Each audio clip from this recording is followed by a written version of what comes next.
Hi friends, welcome back to my channel. நம்ம இன்றைக்கி சில டிப்ஸ் தான் பார்க்க போகிறோம். சமையல் டிப்ஸ் பார்க்க போகிறோம்.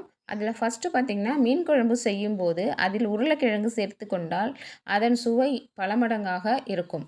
அடுத்தது பார்த்திங்கன்னா, 2 முட்டையில் 1 கப் கடலை மாவு கலந்து விட்டால் 4 முதல் 6 ஆம்லெட் வரை நீங்கள் போடலாம். அடுத்தது பார்த்திங்கன்னா, மட்டன் சிக்கனை கடாயில் அதிக எண்ணெய் விட்டு வறுக்காமல் தோசைக்கல்லில் சிறிது எண்ணெய் விட்டு முறுமுறுவாக வறுக்கலாம். அடுத்தது பார்த்திங்கன்னா, எலுமிச்சை பழங்களை எடுத்து வெந்நீரில் போட்டு 20 நிமிடங்கள் கழித்து பிழிந்தால் அதிகமான சாறு நமக்கு கிடைக்கும். அடுத்தது உருளைக்கிழங்கு அரை மணி நேரம் உப்பு நீரை ஊற வைத்து பின் வேக வைத்தால் சீக்கிரமாக வேகும்.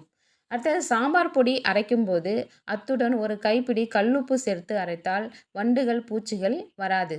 அடுத்தது பார்த்திங்கன்னா, சூடான எண்ணெயில் சிறிதளவு மைதா மாவு சேர்த்த பிறகு எதை பொரித்தாலும் வாணலியில் ஒட்டாது. இதில் பார்த்த இந்த டிப்ஸ் எல்லாமே ரொம்ப ரொம்ப யூனிக்கான யூஸ்ஃபுல்லான டிப்ஸ் தான்.